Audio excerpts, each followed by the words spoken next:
Hello and a very warm welcome to PTV World News. With the news at this hour, I am Fiza Sajawal. And I'm Jawate Hamid. Let's begin with the headlines.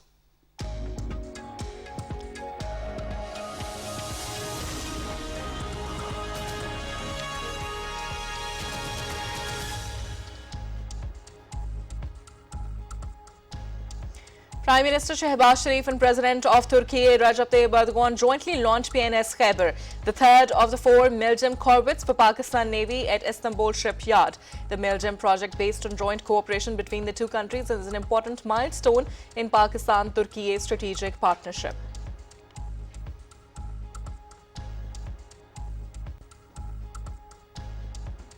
Prime Minister Shehbaz Sharif calls for Turkey and Pakistan to join hands with the production of solar, wind and hydel energy to cut the carbon emission and open up new avenues of investment cooperation. He says there is huge potential in the field of alternate energy in both the countries. Pakistan extends its solidarity with Turkey after terror attack in Istanbul. President Recep Tayyip Erdogan says his country is determined to continue its strategy to eradicate terrorism as innocent children martyred due to terror attacks.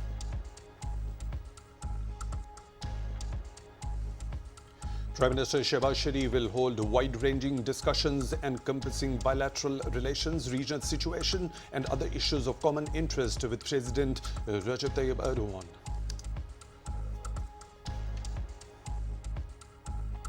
Minister for Information and Broadcasting Maryam Aurangzeb says induction of Milgem warships into the Pakistan Navy arsenal would augment Pakistan's efforts to maintain peace in the region. The federal government asks PTI chairman Imran Khan to postpone his Rawalpindi public gathering for the sake of his own and his supporters' safety, as all the intelligence agencies issued red alerts citing possible threats of terrorism at the rally. Interior Minister Rana Sanaullah says any anti-state element or terrorist group can use this event to spread anarchy in Pakistan. Finance Minister Ishaq Dar and Chinese Ambassador Nong Rong discusses enhancing bilateral relations in economic and financial sectors between both the friendly countries. Ishaq Dar lauds support given by China during testing times and shares their present government is taking various measures to ease the life of masses by ensuring fiscal and monetary stability. The Monetary Policy Committee of the State Bank of Pakistan raises the key interest rate by 100 basis points, taking it to 16%. It aims at ensuring that elevated inflation does not become entrenched and that risks to financial stability are contained. The world is observing the International Day for the Elimination of Violence Against Women, while women in Indian illegally occupied Jammu and Kashmir continue to be haunted by Indian state terrorism, injustice, atrocities and agony inflicted by Indian forces.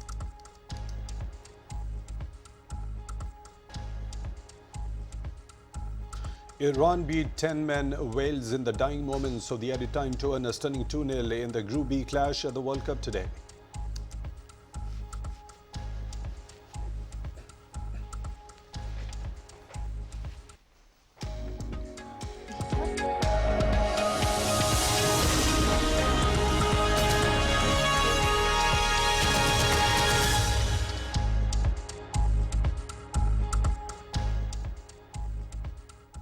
And now for the news in detail. Prime Minister Shehbaz Sharif and President of Turkey Recep Tayyip Erdogan have jointly launched PNS Khyber, the third of the four Milgem corvettes for Pakistan Navy at Istanbul shipyard. Addressing the launching ceremony, the Prime Minister called for Turkey and Pakistan to join hands for the production of solar, wind and hydel energy to cut the carbon emissions and open up new avenues of investment cooperation. More in this report by our correspondent Alamdar Kazmi. Prime Minister Shehbaz Sharif addressing the launching ceremony of the third of the fourth Milgem corvette ships for the Pakistan Navy PNS Khyber at the Istanbul shipyard said it was a high time the two countries transformed their ties into a strategic partnership as the world was envious of the relationship between two brotherly countries. On his arrival at the venue, the Turkish president welcomed the Prime Minister, who was accompanied by a high-level delegation. The Prime Minister was given the Guard of Honor as the national anthems of the countries were also played.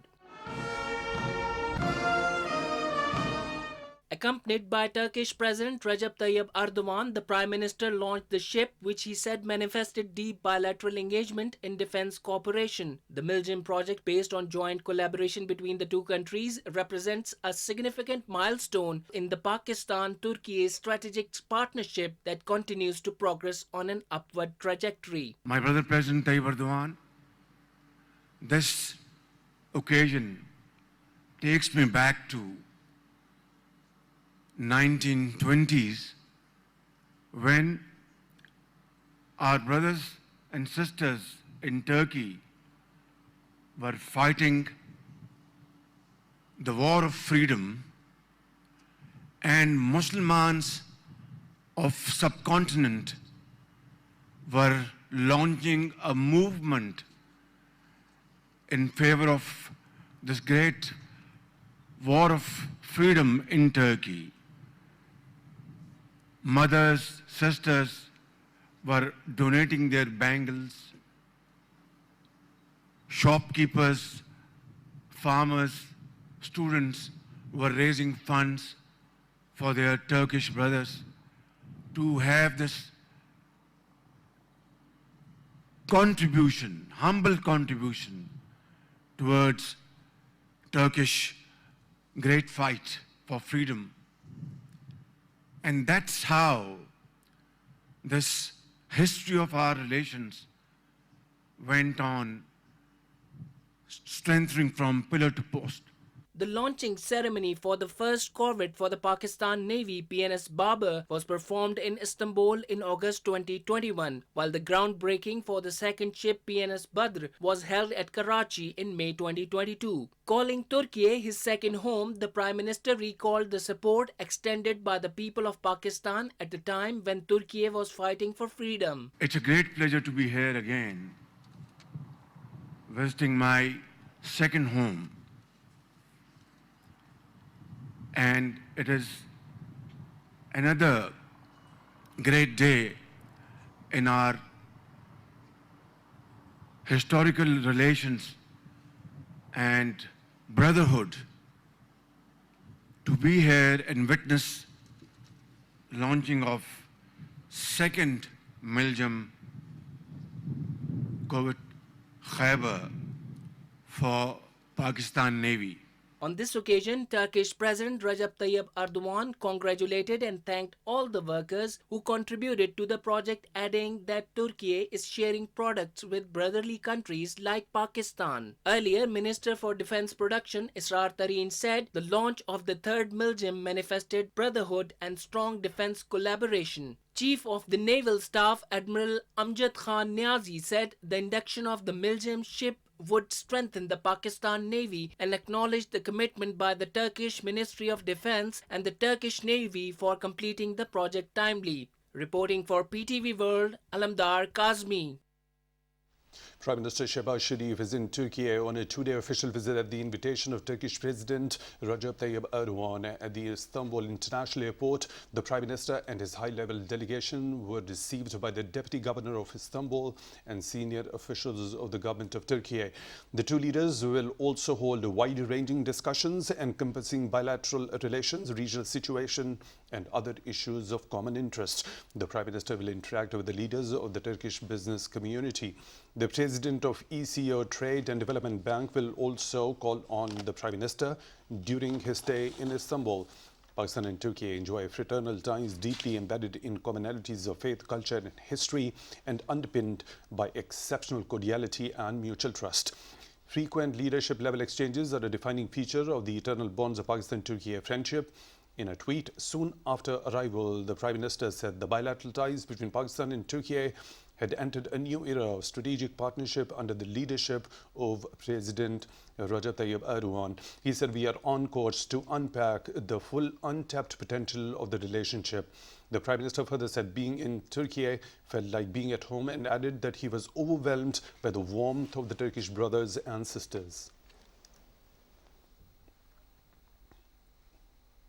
Minister for Information and Broadcasting Maryam Aurangzeb has said induction of MILGEM warships into the Pakistan Navy arsenal would augment Pakistan's efforts to maintain peace in the region.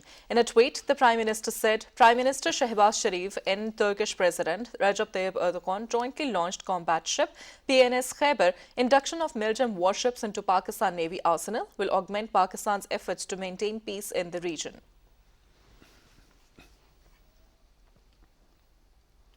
The federal government has asked the Pakistan Tehreek-e-Insaf chairman Imran Khan to postpone his Rawalpindi public gathering for the sake of his own and his supporters' safety, as all the intelligence agencies have issued red alerts citing possible threats of terrorism at the PTI rally.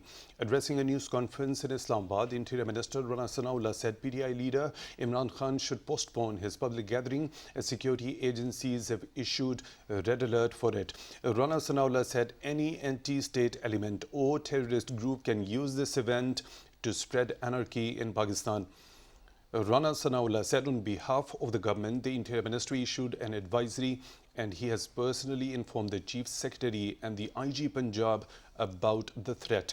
He said it has also been conveyed that strict security arrangements should be made encircling the gathering so that no one can enter without proper security check, and by all means stage should be kept bulletproof. The Interior Minister said this advisory was issued on the basis of security threats assessed by the intelligence agencies. The Interior Minister appealed to the nation not to participate in such gatherings which are aimed at spreading hatred and anarchy in the country. He further said if Imran Khan continues to behave in a similar manner, then the country could not move forward, as a deadlock between the government and PTI would persist. The Interior Minister told PTI chairman that the establishment would not get him a date for the general elections and that his march has now become pointless.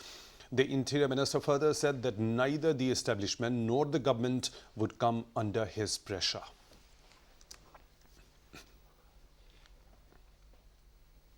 Interior Minister Rana Sanaullah has said the Federation and its units should jointly take measures in advance to stop unconstitutional steps. He said this while chairing a meeting reviewing the security and law and order situation in the wake of Long March of Pakistan Tehreek-e-Insaf at Rawalpindi tomorrow. At the outset of the meeting, the Interior Minister was briefed about the prevailing situation and how to deal with the PTI Long March. The participants of the meeting assured the Interior Minister to maintain the writ of the government and control the situation in case of any untoward incident on the forces. The Interior Minister directed the Chief Secretaries to ensure that no federal employee become part of any illegal raid on the Federation.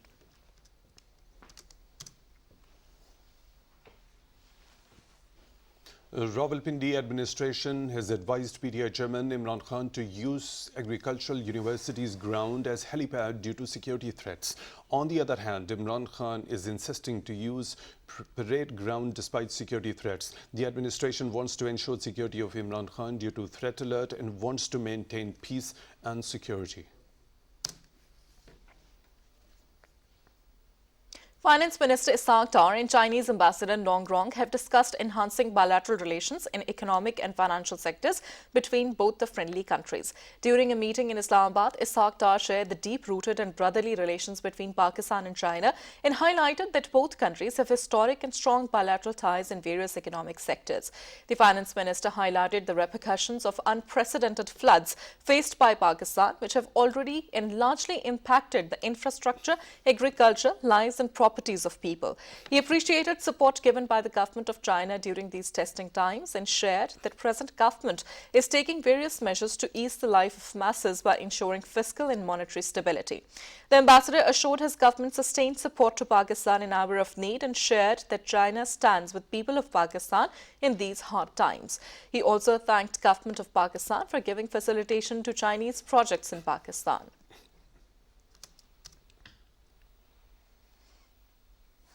Finance Minister Ishaq Dar held a meeting with delegation of Sialkot Chamber of Commerce and Industry led by Minister of Defence Khaja Mohammad Asif along with President Sialkot Chamber of Commerce Abdul Ghafoor Malik in Islamabad. The delegation expressed gratitude to the finance minister and apprised the finance minister about their contribution in the economic development of the country.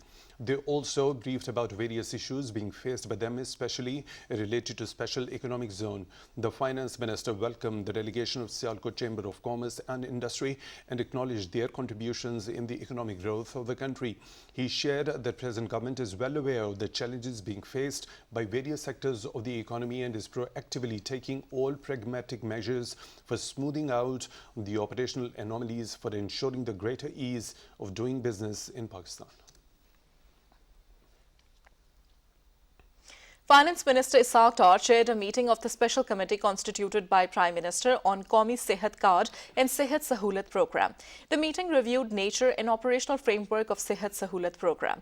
It was shared that Federal Sehat Sahulat Program is currently expanded to all population of Islamabad, Azad Jammu and Kashmir, Gilgit-Baltistan and District Tharparkar.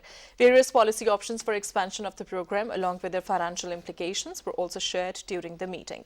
It was highlighted that this health program has potential to reduce poverty rate, increase financial protection of masses, facilitate health infrastructure transformation, and improve health quality at large. The finance minister shared that present government is deeply concerned about the well-being of masses, especially the lower strata of the society, and determined to support and uplift the living standards of masses through various programs.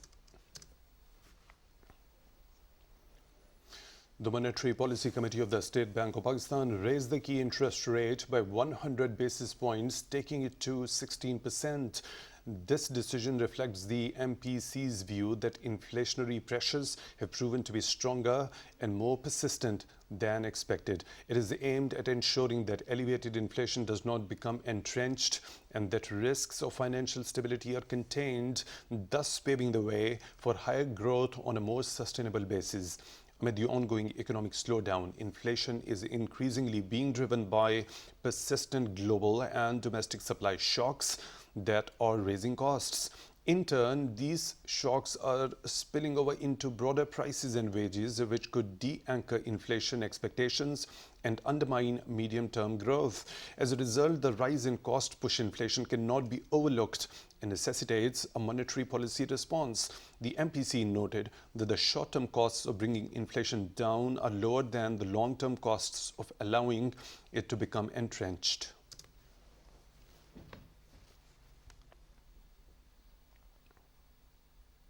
President Dr. Arif Alvi has said, despite the fact that Pakistan has been facing difficulties and challenges, it has many strengths which helped it to successfully overcome many crises.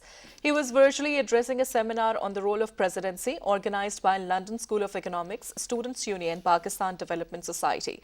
The president said Pakistan advocates for peace throughout the world on the basis of equality, dignity and sovereignty and wants resolutions of outstanding international and regional conflicts through negotiations. He stressed that the international community and the United Nations should play their role to resolve the long-standing issue of Jammu and Kashmir in the spirit of UN Security Council resolutions.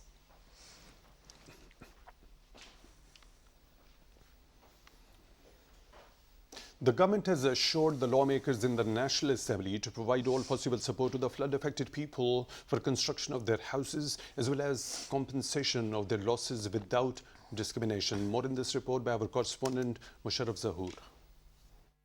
National Assembly met at Parliament House, Islamabad with Deputy Speaker Zahid Akram Durrani in the chair. Speaking on a point of order, BNP MNA Hashim Khan said the federal government had approved 500,000 rupees each for construction of houses damaged by recent floods. He urged the government to immediately release the amount as large number of people are shelterless at the outset of winter season, on which Deputy Speaker Zahid Akram Durrani ruled that the issues of flooded regions be addressed at the earliest. MNA Ghaus Bakhsh Mehr highlighted the prevalent situation in the flood-hit areas of Sindh and called for accelerating efforts for providing relief, to which Defence Minister Khwaja Asif said the calamity has hit all the regions and also threatened food security in the country. He called for indiscriminate distribution of compensation among the flood-affected people in Sindh as winter has multiplied their miseries. The minister assured to take up the issue with the Prime Minister and at federal cabinet level, saying that the federal government cannot directly operate in any province under the 18th Amendment.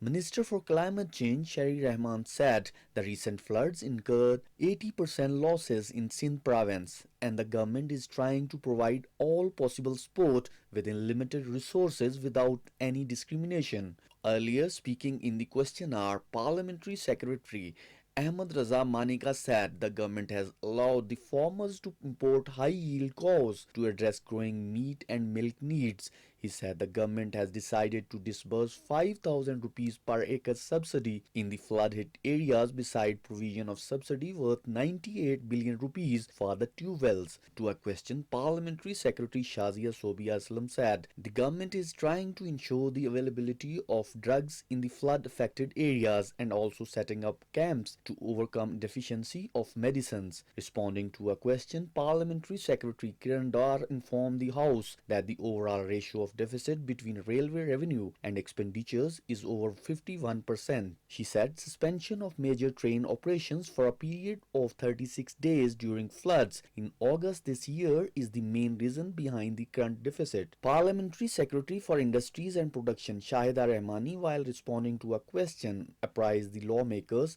that 3 metric ton brass and copper worth 4.7 million rupees was stolen from the steel mills and the FIA has initiated the inquiry into the incident while an FIR has also been lodged. Later, the House was adjourned to meet again on Thursday at 5 in the evening. Reporting for PTV World, Musharraf Zahoor. The Ministry of Defence has issued notifications for the top new appointments and retirements in Pakistan Army. The notification says General Sahir Shamshad Mirza will assume charge as Chairman Joint Chiefs of Staff Committee for a period of 3 years with effect from 27th of November 2022. General Asim Munir had been appointed as Chief of the Army Staff for a period of 3 years with effect from 29th of November 2022. The notifications for the retirement of outgoing Chairman Joint Chiefs of Staff Committee, General Nadeem Raza, and outgoing Chief of the Army Staff, General Qamar Javed Bajwa, have also been issued.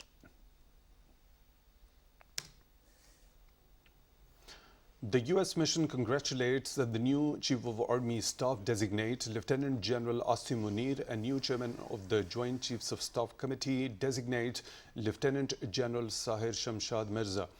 In a message on Twitter, the U.S. mission said they are committed to working with Pakistan's elected leaders, its military leadership, and a diverse range of civil society partners to advance shared interests in trade and investment, health, security, climate change, inclusive governance, and regional security. Chairman Joint Chiefs of Staff Committee General Nadeem Raza, in his farewell address, reiterated that the defense of the country is impregnable and gallant soldiers would not hesitate from making it even more formidable. In a special ceremony held at Joint Staff Headquarters to bid farewell to General Nadeem Raza, the outgoing Chairman Joint Chiefs of Staff Committee, who is retiring on 26th of November 2022 after 41 years of illustrious military service, paid tribute to the martyrs and ghazis of the armed forces.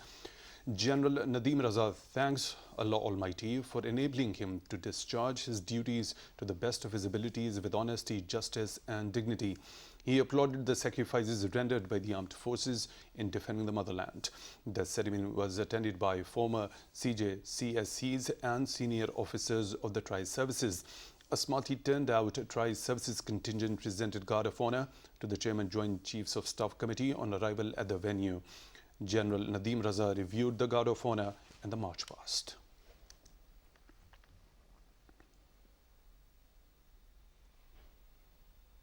Rallies were held in various cities of the country to express support with Pakistan Army. A large number of citizens belonging to different walks of life participated in the rallies and chanted slogans in favor of Pakistan Army.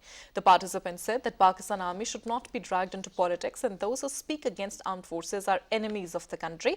People will boycott political parties who speak against army. They expressed full confidence in Pakistan Army and reiterated their commitment that the Pakistan Army and the people are connected with each other. Any kind of conspiracy will be countered together. Foreign Minister Bilawal Bhutto Zardari has welcomed the opening of Ethiopian embassy in Pakistan and revival of the Pak-Ethiopian diplomatic ties. He was talking to the first resident ambassador of Ethiopia in Pakistan, Jamal Bakr Abdullah, who called on him in Islamabad. The Foreign Minister also welcomed the launch of the joint direct flights by Pakistan Airlines and the Ethiopian Airlines between the two countries. The Ethiopian envoy thanked the government of Pakistan, particularly the Foreign Minister, for extending support in the opening of the Ethiopian embassy.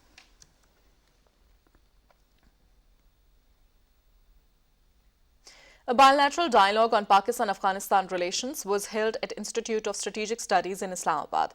The dialogue, attended by foreign policy experts of Pakistan and Afghanistan, discussed bilateral ties, security, border issues, areas of convergence, trade, visa challenges, transit trade, and regional connectivity. The bilateral dialogue was divided into two sessions. The first working session was on Pakistan-Afghanistan political ties, exploring avenues for cooperation, and the second working session was on Pakistan-Afghanistan economic ties, exploring opportunities.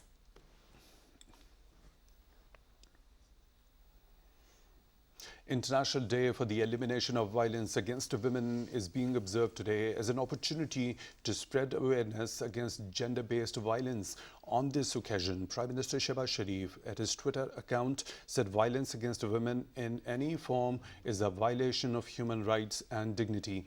The Prime Minister says society can't claim to be civilized, leave alone being democratic, if it condones the violence under any pretext. He further said, on this day today, let us all pledge to play our part to put an end to such practices.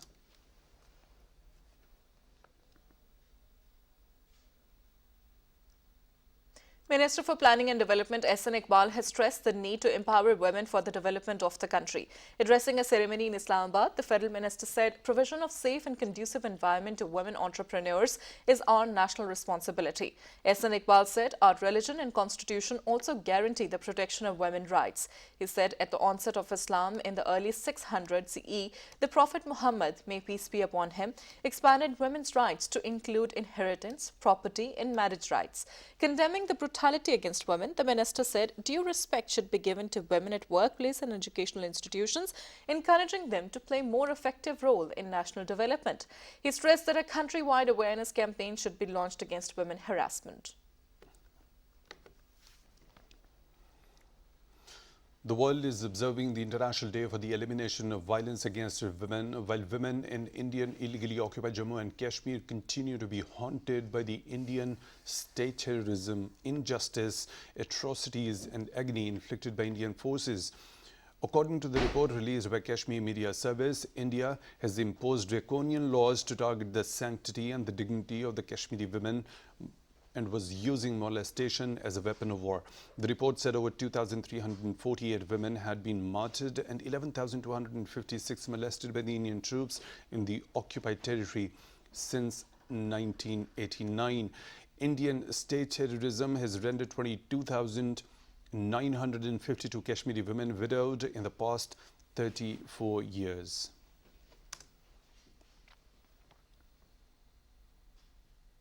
Chairperson Peace and Culture Organization Mashal Hussain Malik has said that India has been violating the clauses regulating sexual violence under international humanitarian law and international human rights law. In her address to the seminar organized by IPRI on International Day for the Elimination of Violence Against Women, she said that Indian occupying forces used rape of women as a weapon of war to punish the entire Kashmiri community. She said that rape and violence used as a weapon of terror constitute a crime against humanity and those responsible should face criminal sanctions. The Kashmir EU Week celebrations at the European headquarters in Brussels came to an end. Addressing the closing ceremony, the speakers emphasized that the issue of Kashmir should be highlighted more, and especially the human rights violations in occupied Kashmir should be brought before the world. The speakers demanded the international community, especially the European Union, to put pressure on India to stop the atrocities in occupied Kashmir and pave the way for a peaceful solution to the Kashmir problem. They said that the people of occupied Kashmir have been victims of Indian atrocities for above 7 decades, and so far there is no relief for them. The Supreme Court revoked former PTI leader Faisal Wada lifetime disqualification as a lawmaker after he accepted misstating his dual nationality and apologized before the court. The three-member Apex Court bench headed by Chief Justice of Pakistan Umar Ata Bandial and comprising Justice Syed Mansoor Ali Shah and Justice Aisha Malik heard the plea against Wada's lifelong disqualification, ruling of the Election Commission of Pakistan issued on 9th of February. As he appeared before the court, the former federal minister told the court that he apologizes unconditionally and would accept any punishment that is awarded to him. Accepting his apology, the Apex Court ruled that Wada is disqualified under Article 63(1)(c) and not Article 62(1)(f), the same law that was used to impose a lifetime ban on former Prime Minister Nawaz Sharif from contesting elections. Universities are known for research, and there is a need to pay special attention to research quality and selection of research topics in the universities. This was stated by Dr. Mohammad Shahid Sarvi, a former Vice Chancellor of Leeds University, while addressing a seminar on modern research means organized in Sargodha University under the auspices of the Department of Urdu and Oriental Languages. Dean, Faculty of Arts and Humanities, University of Sargodha, Dr. Ghulam Abbas Gondal, said that it is very important the research is carried out in modern languages. Chairman Urdu Department, Dr. Khalid Nadeem, said that the universities should bring forward research keeping in mind the needs of the community. Dr. Shahid Nawaz said that a productive and established research group should be carried out in degrees like MPhil and PhD and in higher education. He said education of supervisors is far more important in research than universities.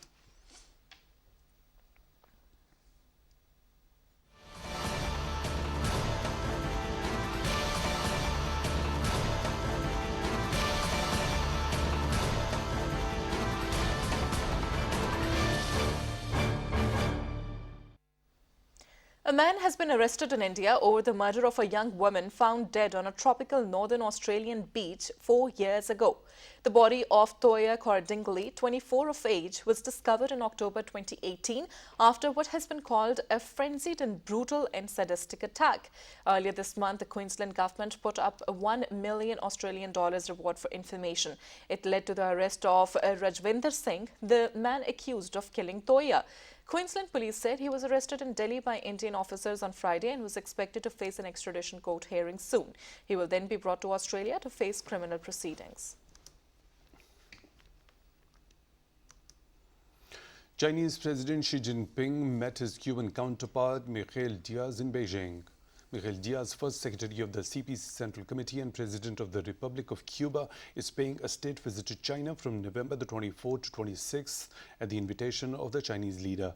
During the talks, Xi Jinping said China was ready to work with Cuba to continuously deepen bilateral relations in the new era. Miguel Diaz is the first Latin American and Caribbean head of the state to visit China since the 20th Congress of the Communist Party of China.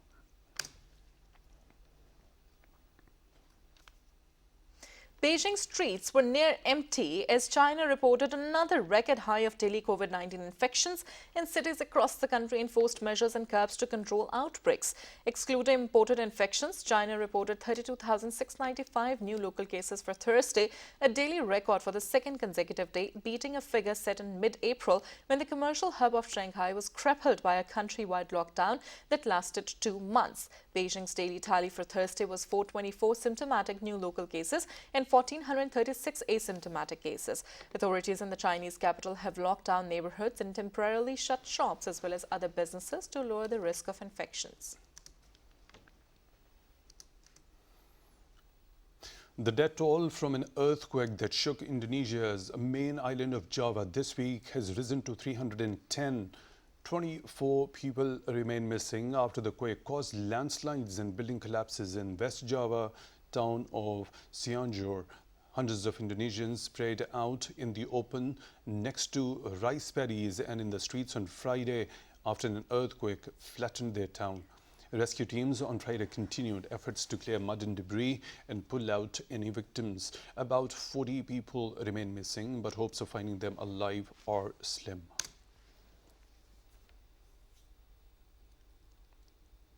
Streets were flooded in Jeddah after heavy rains hit Saudi Arabia's second largest city. Vehicles were seen stranded in knee-deep flood waters. Local government said that 2 deaths had been reported in the floods and asked residents to remain at home unless necessary. Saudi National Center for Meteorology said the heavy rains that hit Jeddah was the highest ever recorded rainfall. Flooded streets caused havoc in the country and the city, and police said civil protection were called to rescue drivers and remove stranded vehicles. Flights were delayed at King Abdulaziz International Airport and several homes were left without electricity. Authorities closed schools and universities in affected areas of the province. The power supply is gradually being restored in all regions of Ukraine. Previously, Ukraine claimed that it has suffered from widespread power outages after Russia targeted power infrastructure across the country with missile strikes. The power supply in all regions of the country was gradually being restored, with power to critical infrastructure connected first, followed by domestic power connections. Ukraine's main energy companies said that most of the country's hydroelectric and thermal power plants have resumed operations. Nuclear power plants in Ukraine, except Zaporizhzhia nuclear power plant, are gradually coming back online to provide power to the country. Nurses in England, Wales and Northern Ireland are to strike for 2 days next month in what is said to be their biggest walkout in NHS's history. The Royal College of Nursing announced strikes on 15th and 20th of December in its pay dispute with the government. Nurses will still provide emergency care, but routine services will be hit. The RCN said it had been given no choice after ministers would not reopen talks, but the government said the 19% pay rise demanded was unaffordable. British Prime Minister Rishi Sunak said the pay demands of the nurses union are unaffordable after it was announced thousands will go on strike before Christmas. He added the strikes will add to pressure as Britain faces a looming economic recession and cost of living crisis, with inflation reaching a 41-year high of 11.1% in October.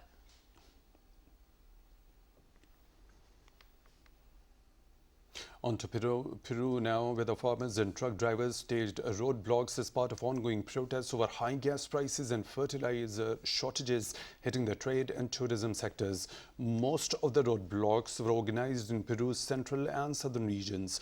Farmers and truckers have been feeling the impacts of the war in Ukraine, which has pushed fuel and fertilizer prices higher around the world. Peru also has been struggling with its highest inflation rate since the end of the last century. Truckers have been protesting for 3 days while farmers are engaged in a second day of demonstrations. The protests are delaying the arrival of trucks to the port of Callao, Peru's main port, affecting the distribution of imports such as corn and wheat. Lifeboats set off from the French port town of Dunkirk to lay a wreath at sea a year after 27 migrants died at sea when the small rubber dinghy deflated in the channel while heading to Britain from France. The loss of the 27 lives on 24th of November sent shockwaves through Britain and France, whose leaders traded blame for the tragedy. The worst disaster on record involving migrants in the narrow seaway separating the two countries, it highlighted the lack of solutions for the rising numbers of migrants risking their lives to make the dangerous crossing. NGOs helping migrants on the French northern coast organized a march in Dunkirk in the memory of the victims. Despite the sinking and other similar tragedies, migrants continue to attempt the journey in the hope of building a new life in Britain. For many, Black Friday has become synonymous with overconsumption and customers fighting to get the best deals. In Belgium, however, rather than seducing their customers with massive sales, fashion brand Zanders decided to take part in a Green Friday, a sustainable alternative to its insatiable counterpart. As part of this campaign, the brand closed all its 13 shops in Belgium today and instead took the day to repair worn-out clothes its customers had returned to them free of charge. Inside their headquarters, over 100 employees of the company, including CEO, gathered to dust off and stitch up the almost 600 bits of clothing they had been given. Other shops also took part in this.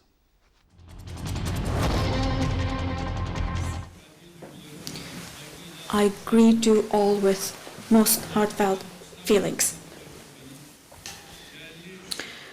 In your presence, I once again welcome the Prime Minister of the Islamic Republic of Pakistan, my dear brother Shahbaz Sharif, and his distinguished delegation.